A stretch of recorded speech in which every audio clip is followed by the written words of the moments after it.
నమస్కారం SRK news కి స్వాగతం. ఈనాటి వార్తా విశేషాలు.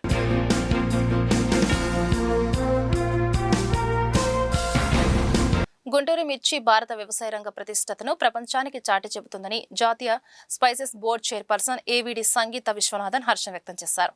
ఆరండలపేటలోని యోగి భవన్లో గురువారం సంగీత విశ్వనాథన్ మీడియాతో మాట్లాడారు. ప్రపంచవ్యాప్తంగా భారతీయ మసాలా ఎగుమతులు స్థిరంగా కొనసాగుతున్నాయని అన్నారు. ప్రధాని మోదీ నాయకత్వంలో నాణ్యత, ట్రెసబిలిటీ, సస్టైనబిలిటీకి ప్రాధాన్యత పెరిగిందని అన్నారు. గుంటూరు మిర్చికి జీఐ బ్రాండింగ్, గ్లోబల్ మార్కెటింగ్ మరింత అవసరమని అభిప్రాయం వ్యక్తం చేశారు. అదేవిధంగా సాంకేతిక పరిజ్ఞానంతో కూడిన స్పైసెస్ పార్కులు ఏర్పాటు చేయాలని అన్నారు. మహిళలకు రాజకీయాల్లో మరింత ప్రాధాన్యత పెరగాల్సిన అవసరం ఉందని చెప్పారు. స్పైసెస్ బోర్డు సభ్యులు సుబ్బారావు తదితరులు పాల్గొన్నారు.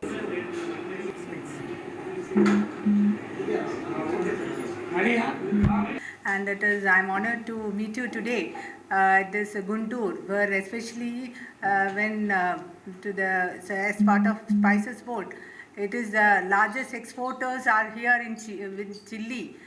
It is in Guntur, and so I am very pleasant to meet all the exporters also here. And especially at this stage, our Ministry of Commerce, Sri Piyush Goyalji, has taken immense efforts to promote spices exports also. Because in this geopolitical tensions, also we are getting more exports, and we are getting more opportunities in especially in European countries also because of their policies. And at this part, I also congratulate our Narendra Modi government because they have already now won in Assam and West Bengal. And I'm from Kerala. I had contested my elections in Kerala also. I was a candidate in Kerala.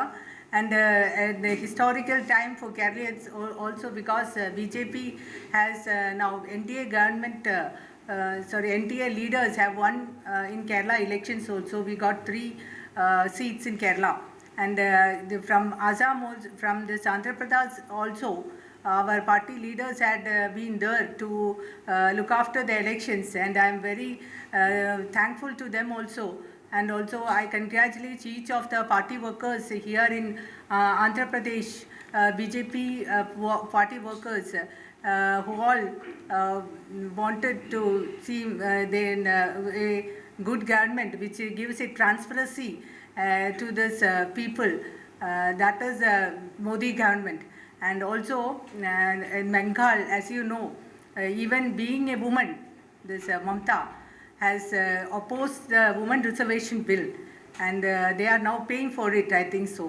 And the BJP government, of course, the Narendra Modi government also gives an immense opportunities for the exporters and the traders to grow up with the nation.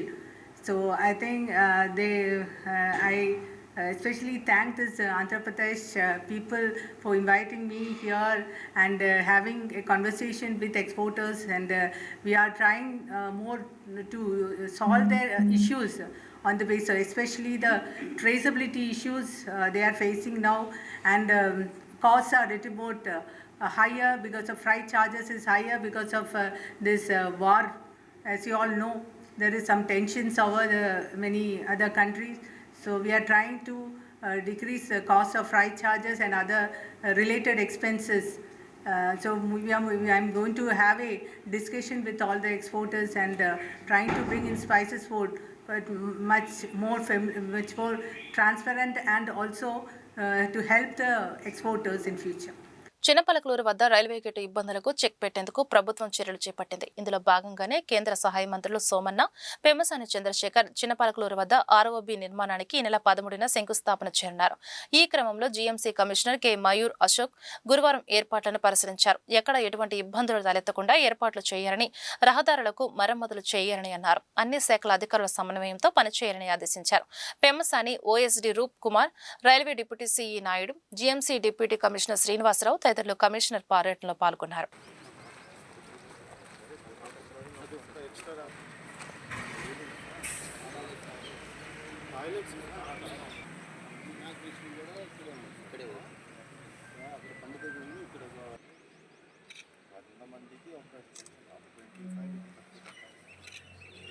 Publicity mount VIP కూడా separate పెట్టిద్దాం. Morning 10:30 చెప్పారు కదా. So 9 snacks parking back side పొలం ఉంటా body.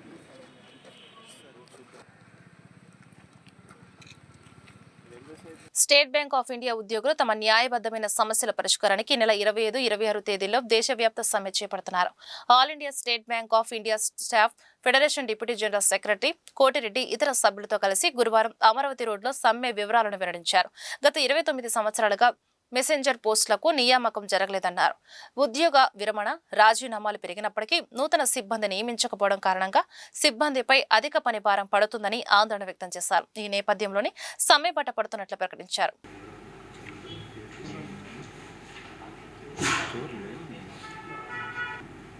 మాకు long పెండింగ్గా ఏవైతే demands ఉన్నాయో గత 2 సంవత్సరాలుగా కంటిన్యూగా బ్యాంక్ మేనేజ్మెంట్ని రిక్వెస్ట్ చేస్తూ ఉన్నాము. డిఫరెంట్ ప్లాట్ఫామ్స్లో మేము వాళ్ళని రిప్రజెంట్ చేయడం జరిగింది. ఎంప్లాయీస్ ఎదుర్కొంటున్న సమస్యలు, అలానే బ్యాంకు వచ్చే ఖాతాదారులు కూడా సరైన స్టాఫ్, ఎక్కువ మంది స్టాఫ్ లేక వాళ్ళు పడుతున్న ఇబ్బందులు, మా స్టాఫ్ మీద పెడుతున్న ప్రెషరు, ఇవన్నీ వాళ్ళకి ఎక్స్ప్లెయిన్ చేయడం జరిగింది. కంటిన్యూగా స్టాఫ్ తగ్గిపోతున్నారు, రిటైర్ అయిపోతున్నారు, ప్రమోషన్ తీసుకుపోతున్నారు. ఎవరైతే కస్టమర్కి సర్వీస్ చేయాలో, కస్టమర్స్ని ఫ్రంట్ డెస్క్లో ఉండి రాగానే వాళ్ళని పలకరించి వాళ్ళకి డబ్బులు కానీ వాళ్ళ రిక్వెస్ట్లు కానీ తీసుకోవాలి, వాళ్ళు రోజు రోజుకి తగ్గిపోతున్నారు. వాళ్ళని దానికి గాను ఎడిక్వేట్ రిక్రూట్మెంట్ క్లర్కల్ క్యాడర్లో కావాలని చెప్పేసి అడిగాము. అది అలానే పెండింగ్ ఉంది. గత 30 సంవత్సరాలుగా బ్యాంకులో మెసెంజర్ లేదు. ఒక కస్టమర్ వచ్చేసి ఒక రిక్వెస్ట్ ఫామ్ ఇస్తే కస్టమర్ ఎక్కడికి వెళ్ళాల్సిన లేదు, కౌంటర్ దగ్గరే ఉండాలి. కానీ కస్టమర్కి ఇప్పుడు ఏం జరుగుతుంది, బ్యాంకులో స్టాఫ్ లేకపోవడం వల్ల కస్టమర్కి వస్తే ఆ రిక్వెస్ట్ ఇచ్చి అన్ని టేబుల్ తిరగాల్సి వస్తుంది. కస్టమర్ని ఇబ్బంది పెట్టాల్సి వస్తుంది. కస్టమర్ అసహనానికి గురవుతున్నాడు, ఎస్పెషల్లీ స్టేట్ బ్యాంకులో మెసెంజర్ లేకపోవడం వల్ల. ఆ 30 సంవత్సరాల నుంచి పెండింగ్ ఉన్న ఇష్యూని కూడా మెసెంజర్లు వస్తే కస్టమర్కి బెటర్ సర్వీస్గా ఉంటుంది. బ్యాంకు తరఫున వచ్చేసి వాళ్ళు ఎక్కువగా తిరగాలి, అటు ఆ టేబుల్కి ఈ టేబుల్కి వెళ్ళాలని చెప్పేసి వాళ్ళు ఇబ్బంది పడుకుంటారని చెప్పేసి బ్యాంకుకి రిప్రజెంట్ చేయడం జరిగింది.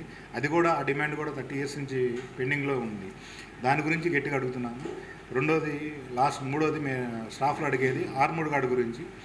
ఆర్మూడ్ గార్డ్స్ కూడా బ్యాంక్ సెక్యూరిటీ. ఇప్పుడు రీసెంట్గా మనం న్యూస్ పేపర్స్లో కానీ ఎక్కడ చూస్తే రీసెంట్గా గుజరాత్లోనే ఆర్మూడ్ రాబరీ జరిగింది. వచ్చేసి గార్డ్ లేకపోవడం వల్ల బెదిరించేసి క్యాష్ తీసుకుపోవడం జరిగింది. ఇలాంటివి not only for the bank staff, customers కూడా ఒక రాబరీ కానీ ఏదైనా జరిగితే సెక్యూరిటీ గార్డు ఉంటే ఒక బలం ఉంటుంది. ప్లస్ వాళ్ళ దగ్గర ఎక్విప్మెంట్ ఆర్మీ ఉంటుంది కాబట్టి, గన్ ఉంటుంది కాబట్టి తొందరగా అటాక్ చేయడానికి ఛాన్సెస్ తక్కువ ఉంటాయి, సెక్యూరిటీ ఉంటుందని చెప్పేసి ప్రతి బ్రాంచ్కి ఆర్మడ్ గార్డ్ కావాలని చెప్పేసి అడుగుతున్నాం. దాన్ని కూడా ఒక సెక్యూరిటీ ల్యాబ్స్ కింద అలానే పక్కన పెట్టి ఉండడం జరిగింది. ఇవన్నీ రిప్రజెంట్ చేస్తూ మేము స్ట్రైక్కి వెళ్తాము అని చెప్పేసి ఈ నెల 2వ తారీఖు మా ఎస్బీఐ చైర్మన్ గారికి ప్లస్ సిఎల్సి కూడా నోటీస్ ఇవ్వడం జరిగింది. దాని ప్రకారంగా రేపు ఈ నెల రాబోయే 25, 26వ తారీఖుల్లో state bank of India all India state bank of India staff federation తరఫున మేము స్ట్రైక్కి వెళ్తున్నాము. దాంట్లో మొత్తం ఆల్ ఓవర్ ఇండియా మేము స్టేట్ బ్యాంక్ తరఫున స్ట్రైక్లో పార్టిసిపేట్ జరుగుతుంది. దీని ప్రకారంగా ఏదైతే ఇండస్ట్రియల్ డిస్ప్యూట్ యాక్ట్ ప్రకారంగా మేము వాళ్ళకి నోటీసులు కూడా ఇవ్వడం జరిగింది. ఇంతే కాకుండా అవుట్సోర్సింగ్ ఎంప్లాయీస్ ఎవరైతే ఉన్నారో బయట కూడటానికి తిరగడానికి వాళ్ళని పెట్టేసి మార్నింగ్ 9:30కి వస్తే ఈవినింగ్ 8:30, 9కి కూడా వాళ్ళని వదిలిపెడుతుంది. వాళ్ళకి ఇచ్చేది 14,000, 15,000. వాళ్ళకు కూడా ఈ పర్మనెంట్ మెసెంజర్ల జాబులు వస్తే ఎవరైతే 10th చదివారో, 10th చదివితే ఉద్యోగాలు లేకుండా ఉన్నాయో వాళ్ళందరికీ ఒక్కొక్క బ్రాంచ్కి ఒక్కొక్క మెసెంజర్ వేసుకున్నా సరే దాదాపుగా 25,000 మందికి దేశంలో జాబులు వస్తాయి. ఏదైతే గవర్నమెంట్ అనుకుంటుందో అందరికీ ఎంప్లాయ్మెంట్ ఇవ్వాలనేది, ఆ ఎంప్లాయ్మెంట్ గవర్నమెంట్ యొక్క ఎయిమ్ కూడా ఇందులో ఫుల్ఫిల్ అవుతుందని చెప్పేసి మేము బ్యాంకుకి రిప్రజెంట్ చేయడం జరిగింది. అందువల్ల అవుట్సోర్సింగ్ కూడా తగ్గుతుందని చెప్పేసి ఇచ్చేసాము. అవుట్సోర్సింగ్ వల్ల చాలా కంప్లైంట్స్ రేజ్ చేశాము.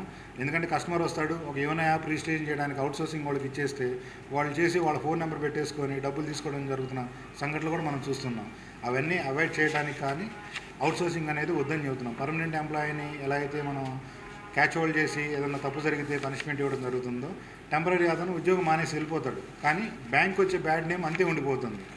ఒక బ్యాంక్ బ్యాడ్ నేమ్ వచ్చిందంటే దాని రెప్యుటేషన్ ఈ రోజుల్లో అంతా స్టాక్ మార్కెట్ లింక్తో ఉంటుంది. కస్టమర్ల యొక్క నమ్మకం కూడా పోతుంది. ఈ బ్యాంక్కి వెళ్తే ఇలా జరుగుతుంది, అంత అవుట్ సోర్సింగ్ వాళ్ళు ఏం చేస్తున్నారో మాకు తెలియదు అనే కాన్సెప్ట్లో ఉంటున్నారు. దాన్ని అంతా అవాయిడ్ చేయడానికి కూడా ఈ అవుట్ సోర్సింగ్ అనేది తగ్గించమని మేము కోరుకుంటున్నాము. గుంటూరు శారదా కాలనీ 4వ లైన్లోని శ్రీ అభయాంజనేయ స్వామి దేవస్థానంలో ధ్వజస్తంభ విగ్రహాల ప్రతిష్ఠా మహోత్సవాలు గురువారం నుండి అట్టహాసంగా ప్రారంభమయ్యాయి.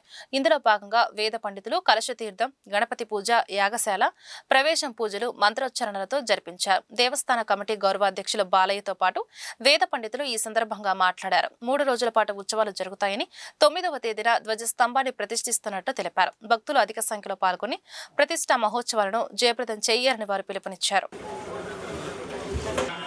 శ్రీ అభయాంజనేయ స్వామి దేవతా ప్రతిష్ఠా యజ్ఞకర్మణి సర్వేషాం భోజ్యభోజ్యన అస్పృశ్యనాది గోదేవత నుండి వచ్చినట్టు మన దేహము అంతా కూడా శుద్ధి జరుగుతుంది. ఒకే దాటిగా పనిచేస్తాయి, ఓకే అలా చేస్తూ ఉంటాయి. ఇట్లాగా ఒక్కొక్కటానికి ఒక్కొక్కటి ఉంటుంది. అప్పుడు మనం యాగశాల ప్రవేశ కార్యక్రమాన్ని